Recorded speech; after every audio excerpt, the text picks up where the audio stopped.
Say the line, Bart. Send me, Daddy! Yay!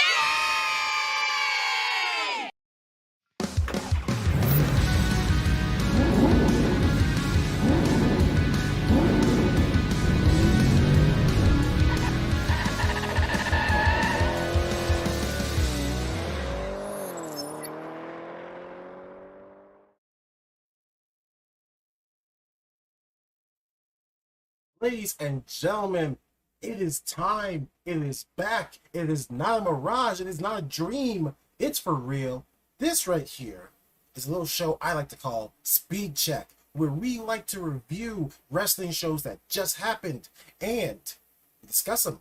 And for some reason, no reason whatsoever, I'm not even a car guy, but we do car puns. We use car references. Something to do with speed. I don't know why. I have no idea why I chose that theme, but that's the theme we have. I have a speedometer right over here.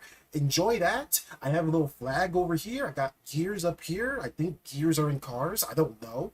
I've got bright flashing lights. This is Speed Check. We're back. If you've never seen Speed Check before, go to the West Coast Pop page. Check out the Speed List playthrough playlist and see what's up. Different thing about this Speed Check is that it's live. All my jokes, they're live. I'm sorry for that. I don't have the fortune of editing. I'm just gonna have to do it live. Without further ado, though, let us get straight into this episode of Monday Night Raw. It was a great show. I say that with a question mark because the more time I take away from this show, the more I see some flaws with it. But we're going to go through every segment. We're going to decide, was it good? Was it bad? Was it fast paced? Was it, too slow for some reason? We're going to break it down, and hopefully we'll all agree that, it was a great question mark show. Let's get into it. First off,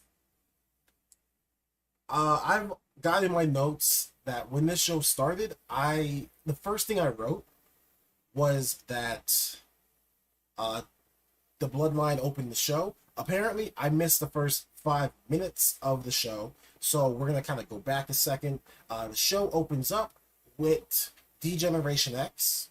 They have a little comedy skit. They're making cock jokes. They're cursing. It's DX potty humor that, put them on the map. If that works for you, great. It didn't necessarily hit for me because I don't like the idea of them starting the show. And we're going to get into another problem I have with them later on in the show. This opening, I'll give it a pass. It wasn't for me, but I'd give it a pass. They opened the show. They did their skit. They had a jab at AEW's backstage fights. I give them a pass. After that, Corey Graves with his new announced partner, Kevin Patrick, introduced the show. I am in love with Kevin Patrick. This guy is amazing. He brings energy. He knows his stuff. He's not just collecting a paycheck. Absolutely love it. And I am 1,000,000% all for UK commentators joining the show because their accents are amazing. They're fun to listen to. So I'm all here for Kevin Patrick. He and Corey Graves make a good team. He doesn't let Corey Graves control the conversation. So I think Raw has the winning announce team right now. I think Raw might have it. All right. Now the show goes with the Bloodline. Bloodline comes out. I am not the biggest fan in the world of anyone, no matter how good you are, being on both shows. I honestly don't like that because it takes time. It takes TV time from people who are only on one show, There's someone on Raw who wasn't on Raw this week because the Bloodline was in technically 3 segments, and they're going to be on SmackDown. So I'm not the biggest fan in the world of the Bloodline being on both shows. I get that they have both titles. I get this is the season premiere. I don't like that is a long-term thing we've been doing. But that said, their opening segment was great. The only problem I have with their opening segment is that it took them at least 10 minutes to get in the ring and start talking. Their entrance is too damn long, and it's not even funny. It's not like entertaining. It is just too long. There's no excuse for how long it is. But they get into the ring. Everybody plays off each other nicely. Let's see here in my notes. We've got Roman Reigns is trying to put Jay in his place. Last time, what's his name? Logan Paul. He insinuated that Jay thinks he's the tribal chief, and Roman had a problem with that. However, Sami Zayn, the honorary Uce, jumps in, and Sami Zayn is killing this role. Like every single week, you can give him MVP because he's killing this role. He literally started a new chant in this segment. People are chanting Usi as an adjective now. Usi is now a word. He's explaining to Jay that he's just gotta be cool, and Jay is also doing a great job with his role. He's being the black sheep of the faction. It's working out really well. Riddle would then come out and interrupt Sami and Jay having their little performance evaluation. And I'm going to speak on this more later, but Riddle just feels like a visitor this episode. He feels like a pedestrian. He feels like he's just there this episode to fill a spot, because in this entire segment, he is the weakest member of the segment, which is funny because the theme of Roman's promo was the weakest member. And I think, unfortunately, that goes to Riddle. He just felt like he was just told to go out there last minute and set something up. He plays off Sami really well, but this just wasn't his finest moment. This was a bleh Matt Riddle. But all in all, I will say, for starting the show, it was a great start. What a start. We're off to the races. Props to the Bloodline. Props to Sami Zayn. They got the show off rolling. High energy. And Matt Riddle was there. That is what I have to say about Matt Riddle. Next up, we have a recap package for Extreme Rules. And I just want to give WWE props, because this recap pack, I hate recap packages. I always hate the show after a pay-per-view because they're loaded with recaps. This recap was beautiful. It was great. There was one point where WWE used to just do like still images of pay-per-views and have commentary over it.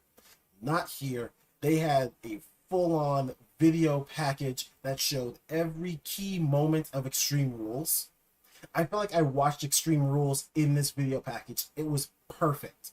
Now, I wish I could say this was the only video package we saw, because that's how good it was. It was so perfect, we didn't need another video package, except for one, and I'll get to that later.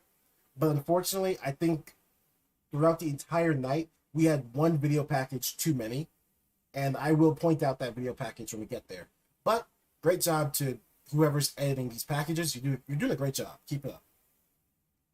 Next up, Johnny Gargano versus Austin Creed. This match was the perfect match to have follow that tremendous start, because quite frankly, this match was an NXT match. This wasn't the usual WWE main roster where the heel beats up the face for like most of the match and there's a comeback sequence. This felt like a legitimate fight. This felt like a special fight that should not have been on TV, but it was perfect. Austin and Gargano, they're going back and forth. They're reversing each other. One hang up I have about this match is that at one point, Austin Theory puts in the Gargano escape and the crowd does not react. And you can understand why. They haven't really established the Gargano escape as a big move yet. So the crowd is just like, oh, he just put him in a move. Oh, well. But other than that, this match was the best match to start the night off in terms of wrestling matches. It just worked. And Johnny getting the win, the Gargano escape, again, nobody tapped out the Gargano escape. They both put it in. So they need to, legitimize that move at some point. But Gargano wins with a true babyface sequence that shows you that, like, he can play any role he's given. I am excited to see these two get a rematch. I'm perfectly fine if they do 50-50 booking on this because the match was good. But for this match, I'm going to say it put the pedal to the metal. This match legit put the pedal to the metal, had this show racing. I loved it. I don't know. I can't give it match of the night, but I will say I think this match was in the perfect place and did the perfect job. Next up, what happens when Rey Mysterio and Chad Gable go head to head? Honestly, you get a pit stop match. That's what the match was because we had Rey Mysterio versus Chad Gable, and it was kind of a pit stop, but we needed it. You know, we just had a great opening segment. We just had a tremendous opening match. I understand you can't have every match be 5 stars, otherwise you're gonna burn out. So, Ray and Chad go at it. Ray's bringing some classic luchador moves. He's bringing his modern day luchador moves. Chad is bringing his power. He's bringing his wrestling acumen. And before the first commercial break, Rhea and Dom come out. And you can kind of tell this is going to be the pit stop match too because we had 2 advertisements. We had an ad for Young Rock, and we had an ad for, what was it? Checking my notes. This is the problem with going live instead of editing. So I can't just edit the parts where I'm cheating. But, yeah, we had Young Rock and something else that I can't find. Oh, Undertaker's one-man show. So we had 2 advertisements for WWE adjacent programs. So you can kind of tell this match wasn't an important match, but it did its job. Also, fun fact, this is the first televised Raw match that Rey Mysterio has had since March when he fought The Miz. So, good to see him back on TV. But yeah, this match was a pit stop match. It's good to see Chad Gable supporting so many feuds and filling in when needed. It's good to see him out there. But what really happens, the meat of all of this, is what comes after the match. Because after the match, AJ Styles comes out. Finn Balor says he's giving AJ an ultimatum. He says if you don't join, and he's cut off because AJ cuts him off, comes out to the ring himself, and he says, Finn, am I not my brother's keeper? What I need has been in front of me all along. AJ gets down on one knee. He hugs Finn. And we think that AJ is joining Judgment Day. So, this was a cool tease. Like, you could kind of... I think we all knew, especially if you, like, followed wrestling news. Impact just had, like, 10 wrestlers who ended their contract. It was very heavily rumored that these boys would be coming back. But Gallows and Anderson would make their return. They would side with AJ. And now we have the OC versus Judgment Day. And it was a objectively great return. I personally don't like the Good Brothers. I don't. I find their humor childish. I don't think they are, like, their wrestling is okay. I just don't see the appeal. But I have to be straight. This return was really well done. The crowd loved it, and for that, I give them a great job, boys. You welcome back. I hope this run is better than your last. You can tell AJ went to Triple H and said that he wanted them back, and that's cool. You know, support your friends. But yeah, I don't know where this goes, but as for tonight, this was great. It was a very complex segment. There was a lot of turning in this segment. There were a lot of moving parts. From Dom referencing his feud with Rey Mysterio. At one point, Dom actually hit the 619 on Rey while Rhea held him down. And the whole time, Dom is screaming at him, hit me, hit me. So you know we're going to get that match soon. At some point, Rey is going to break. And Dom is pushing him. And he's begging him to fight him.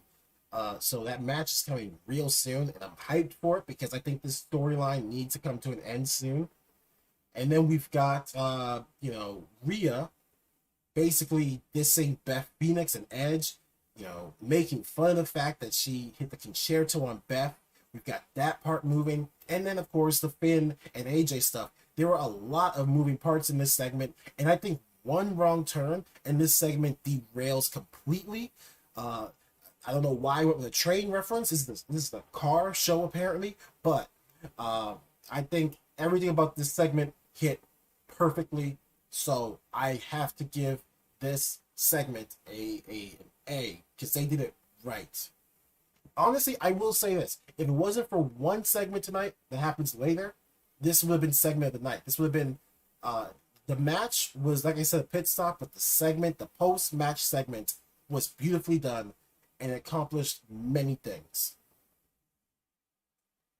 Next up, Damage Control. They have a interview segment with Byron Saxton, who is now a backstage interviewer. He's no longer on commentary, which, I mean, I'm okay with that, because I think he only works when he's with Corey Graves, because they have that bully and nerd mentality, like, dynamic. But I'm fine with him not being on commentary anymore. But Damage Control are getting interviewed, and Dakota Kai and Io Shirai, they speak on their loyalty to Bayley. They speak about how they're going to do anything they can to make sure Bayley is the Raw Women's Champion. And it's actually really refreshing to hear a heel group, and especially a female group in wrestling, speak about loyalty and talking about how close they are and how they depend on each other. That honestly was a really refreshing sight. So I like this little interview segment from Damage Control. I'm going to go ahead and I'm going to include that in the match. I'm going to say that this interview and the match against Candice LeRae was one segment, because they both were kind of fast and they were only separated by a commercial break. But Candice LeRae versus Bayley is up next, and this match wasn't anything to write home about. It wasn't like a breakthrough match. It had a commercial break in there. We had picture-in-picture. But it did the job. Candice got a roll-up pin on Bayley, so, Candice gets to beat a top wrestler. She gets to get some legitimacy with the crowd, which she does need. Bayley and Damage Control then beat up Candice after the match, so they get to come out on top. Bianca makes an appearance. I wish Bianca did a little bit more this episode, because all she does is get beat down by Damage Control. But she is Bianca Belair, and she did just beat Bayley in a ladder match. Like, she's not hurt. She's Bianca Belair. She's fine. So I think everybody came out on top of this. Damage Control gets to look strong at the end. Candice gets to get a win over Bayley in a roll-up, so it's not like she beat her decisively. And Bianca gets mad. So I will say this segment, they took their foot off the gas, but honestly, you have to do that, otherwise we burn out, You can't have every segment be fast-paced. I think this segment did its job.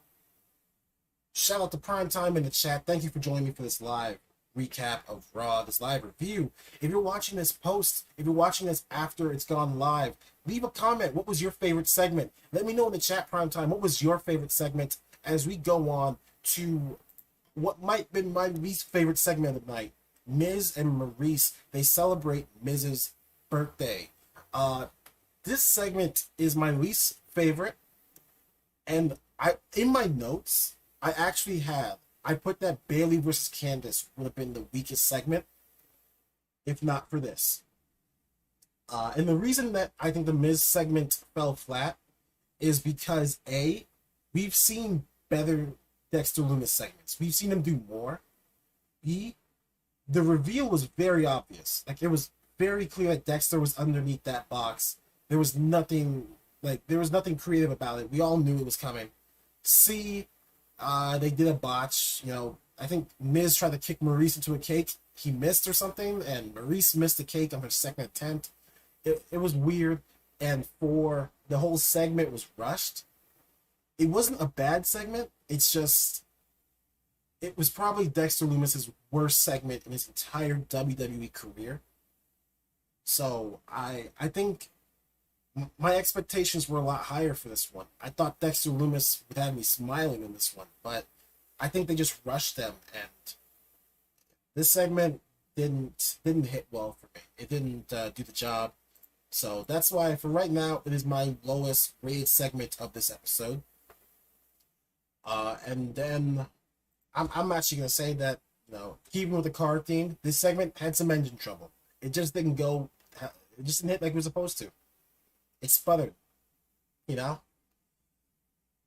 And we had the DX segment in the middle of the show. This is the second time we've seen D-Generation X. That is a problem. I didn't know this was the second time because I missed the first 5 minutes of this episode. So I had to go back and see the first one. But if this had been their only segment, I actually kind of would have been happy with that. Because for some reason, they booked the match next week. It's going to be Miz versus Loomis. If Loomis wins, he gets a WWE contract. Loomis loses, then he is banned from WWE, I guess. And we get a funny little joke from X-Pac asking why can Road Dogg book matches. Can't anymore. But I would have been fine if this was the only DX segment. Unfortunately, it wasn't. We'll get to why I say unfortunately. But it was a nice little DX moment. I'm going to include this DX moment with the next segment as one big segment because they transitioned into each other very well. And that's another thing I want to say this episode of Raw did very well. It transitioned segments into segments almost flawlessly. DX were talking to the jobber that were going out to fight Omos next. And I honestly, my biggest problem with D-Generation X when they come back is that every time they come back, they have to put somebody down. They're constantly burying someone. So I'm actually glad that this time the people they buried were enhancement talent, but they still put somebody down. And they're gonna do something later on in the show that I really don't like. But next up, Omos has a squash match against aforementioned enhancement talent. And the match was good for what it was. Omos squashed two guys. And that's what he needs. He needs to squash people because he was pushed way too early. He wasn't ready for the level he was pushed at.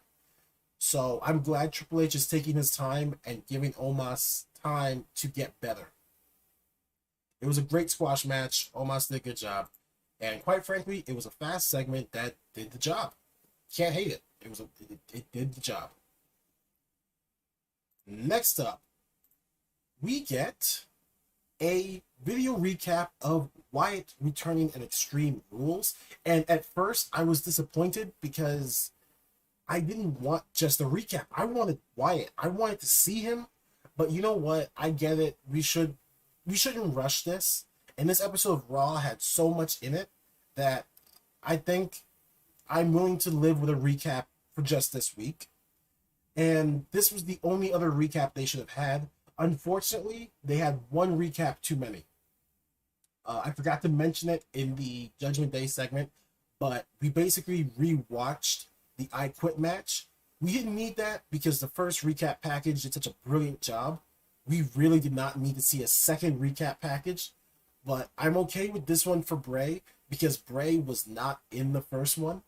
So just two recap packages would have been the perfect amount. They did one too many. Worse things have happened. But this was a nice recap about Bray Wyatt. It was you saw the entire return, and that's something that we haven't seen before in WWE editing. They usually don't give you the whole thing. I'm glad they did. It was cool. Next up, this, no joke, is the biggest problem I have with this show. I loved Monday Night Raw until this point. Not because it was bad. Not because they made a mistake. Well, actually, no. They did make a mistake. They made a segment that was so good, it should have main evented. Bobby Lashley comes out and he addresses the crowd. He tells them he is a fighting champion and he will fight every single week. And before he can finish his sentence, Brock freaking Lesnar, forget Seth freaking Rollins, we're talking about Brock freaking Lesnar. The music hits perfectly. My heart skipped a beat because I wasn't expecting it. It was a great surprise that WWE somehow kept under wraps.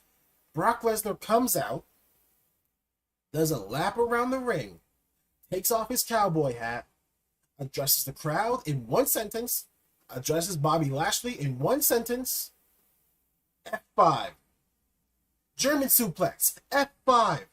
And the crowd is bloodthirsty. They keep chanting one more time. They want Brock to end Bobby's career. And Brock, he does just that. He puts in the Kimura lock. Brock Lesnar has just beaten Bobby Lashley for no reason. We don't know why. The only hint that we have is, I believe, as Corey Graves said, Bobby beat Brock for the Universal Championship or WWE Championship at Royal Rumble. And that was a long time ago. I was never excited for a Bobby versus Brock Lesnar feud because of Vince McMahon. I never believed Vince would do it justice. I always thought Bobby would just get beaten by Brock. But under Triple H, this could be feud of the year. This could be match of the year. My only regret is that it's probably going to happen at Saudi Arabia. But you know what? I will take it. This segment was beautiful. This segment, the graphic says it all. This segment was high-paced. It was so fast. Forget speed limits because they broke all the limits. Brock Lesnar looked like a legit badass. Next, Bobby Lashley is being attended to. The refs are trying to take him to the back. They're trying to explain to him that he shouldn't fight. They're trying to get him to see reason. Seth Rollins runs out to the ring, and this is why this segment is the best of the night for me. It felt like we were watching a cash-in. It felt like Seth Rollins was running out with a Money in the Bank briefcase. He's yelling at Bobby to get back in the ring. He's yelling at him, and Bobby's like, nah, I can't do it. I'm too hurt. Seth Rollins attacks this man's military career. He attacks this man's love for the United States. He attacks Bobby Lashley's character. Bobby, the wounded predator. Props to Bobby Lashley because he's taking nothing but hits this segment, but he still looks dominant. He still looks like he is a wounded animal who's trying his hardest to stand up for himself. Seth, the master manipulator, gets Bobby in the ring. The bell rings. Bobby goes for the spear. We see a pedigree. Seth goes for the pin. 1, 2, kick out. Seth goes for the frog splash. 1, 2, kick out. It was beautiful. The pacing of this match was fantastic. Bobby goes for the spear. This match was so good, I'm recapping it.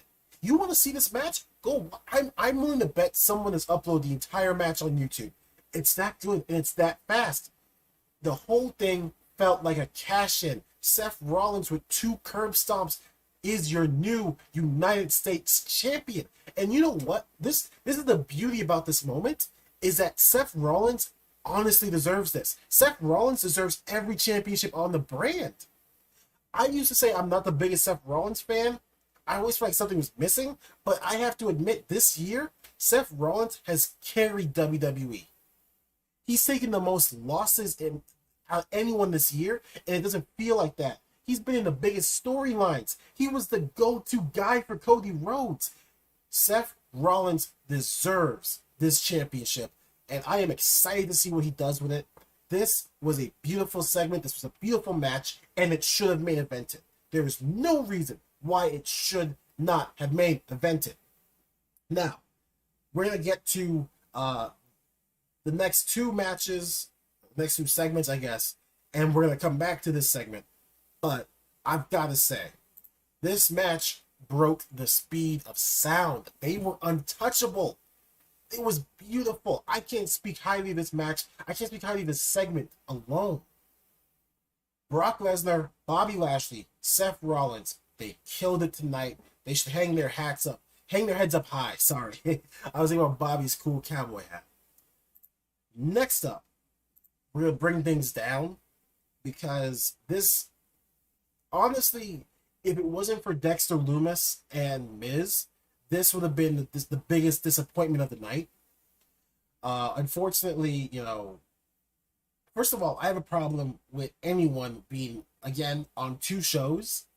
And then I have a problem with who's ever on 2 shows getting 3 segments in the same night. That's so much TV time.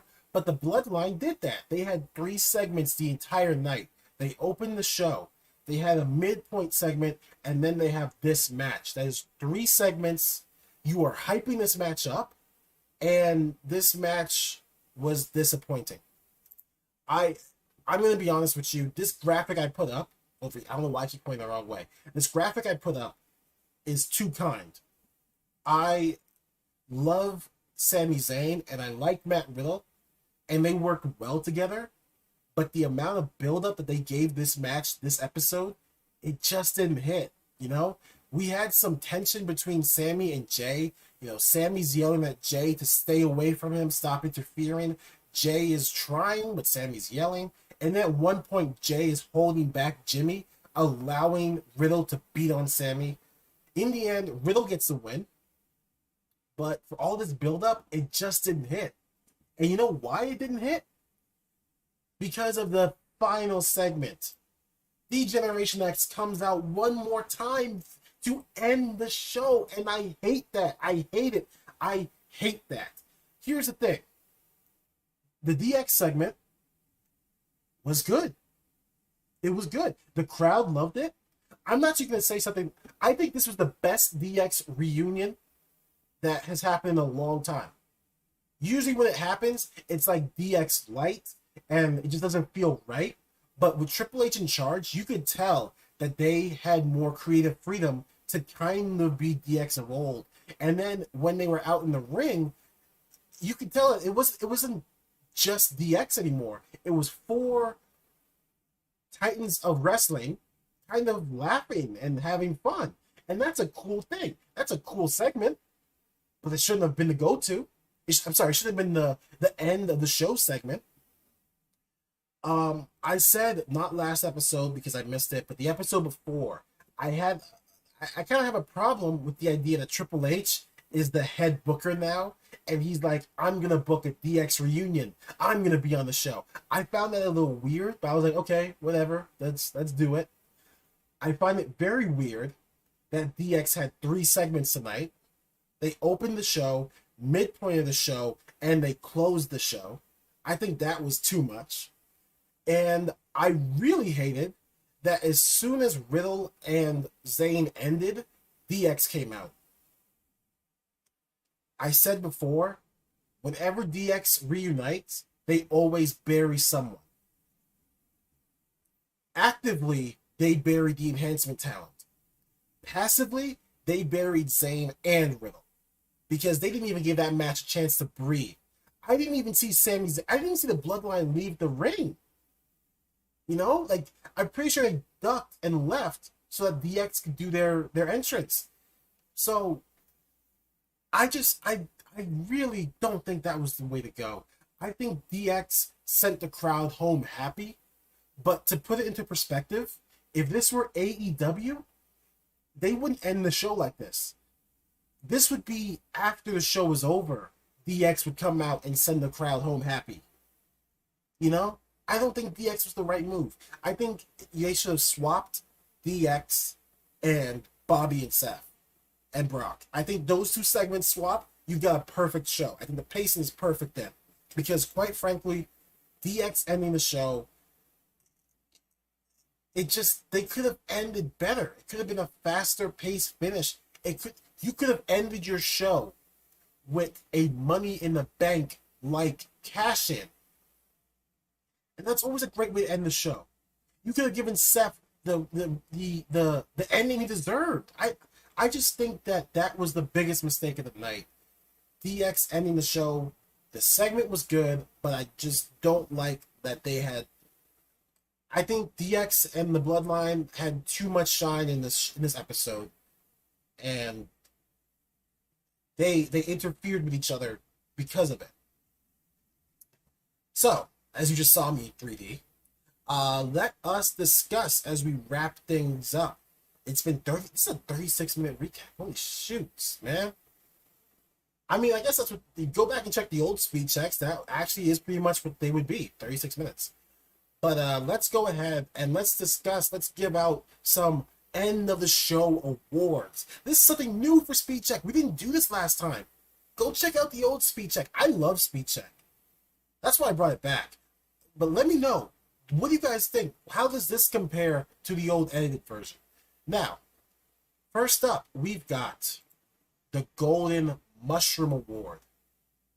Who led the pack tonight? Who was in the lead for most of the show, if not all of it? The winners are Seth Rollins, Bobby Lashley, and Brock Lesnar. They were the best part of tonight in a show that was really well done. They killed it. I'm going to remember them from tonight. I'm going to remember Brock Lesnar rocking up out of nowhere. My heart skipped a flipping beat. I'm going to remember Bobby limping away, but still looking strong and still fighting, even when he didn't have to. I'm going to remember Seth coming out there and cashing in without a briefcase. They get the Golden Mushroom Award tonight, and it was fantastic. Next up, who gets the Banana Peel tonight? Unfortunately, 4 people get it tonight. I have to give it to The Miz, I have to give it to Maurice, I have to give it to Dexter Lumis, and I have to give it to Matt Riddle. They did not bring the show to a stop. I'm just giving them the Banana Peel because I think they were the most out of place. Miz, Maurice, and Dexter, I think that segment should have been better. It didn't hit the way it was supposed to. I wanted more. And it was very rushed. I think we take away a DX segment and this segment is better. Or we take, I think the 3 Bloodline segments were better than the 3 DX ones. So yeah, take away the midpoint DX segment or take away the opening DX segment. I don't care which. And give that time to Dexter Lumis, Miz, and Maurice. Because this just, it felt rushed and it didn't feel, fun. It just felt, Most of the fun from that segment came from the crowd. Because the crowd was chanting, "Eat the cake," as Dexter cut the cake. And it could have been better. And then I also have to give the award to Matt Riddle. Because unfortunately, Matt Riddle, he felt like a pedestrian this whole episode. Matt Riddle just showed up in the opening segment, and he was the weakest part of that segment. And then his match against Sami Zayn was good, but unfortunately, the booking just wasn't with him. The match was good, but the fact that it was surrounded by, in my opinion, the best part of the night, and the DX Go Home segment, the show didn't do Matt Riddle any favors. This was kind of a meh episode for Matt Riddle. Maybe next week he'll be better. And it's not even him. It's not like Matt Riddle did anything wrong. It's just he was a pedestrian this episode. So Miz, Maurice, Dexter, and Matt Riddle, they get the banana peel. Natilla, how are you doing? Thank you for joining the live review. And speed bump of the night. This is what was the biggest mistake booking wise. What hurt the show? Not talent wise, but booking or production. I have to give it to the fact that this show was 3 hours long, because when that 3rd hour hit, I was done. I was ready for it to end. The 2nd hour, it felt slow, but I get why, because you can't have a fast-paced 3-hour show. You'll burn out. The 2nd hour just didn't hit, and the fact that they have to do that doesn't excuse it. It really doesn't excuse it. So 3 hours is too long. I know Triple H doesn't like 3-hour shows, so we'll see what he does. But 3 hours is too long. And DX ending the show is what I think was the biggest mistake of the night. I think DX and Bobby, Seth, and Brock should have swapped. I think that segment was in the wrong place. The crowd probably went home happy, but you imagine the energy would have been off the walls if Seth had ended the show with that win. It would have been beautiful. And with that is my live review of Monday Night Raw. To address the chat real quick, Tilla, I'm doing great, thank you. We just basically went through Monday Night Raw. If you missed the review, check it out. It's going to be on the channel. As soon as I end the show, it's going to be there. You can rewind. Check out the meme intro that I put in there in the beginning. If you want to see it, check out the West Coast Pop shorts. Zach is usually uploading shorts, but I decided to take a crack at it. And thank you guys for watching Speed Check. This has been fun. I hope you guys liked it. And it flew by. It absolutely flew by as I get rid of all of my graphics.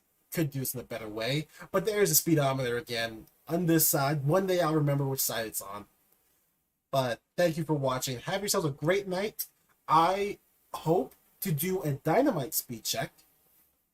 So Wednesday, keep an eye out. I will try my best to do a Dynamite speed check. I've already got the meme intro planned out for it. So I hope you guys like it. I should do a review of Impact. I don't think you want me to do a review of Impact. I'll make Knox do a review of Impact. I'll make him do a live review.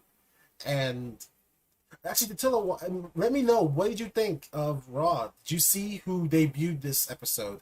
Because they're a couple of Impact boys.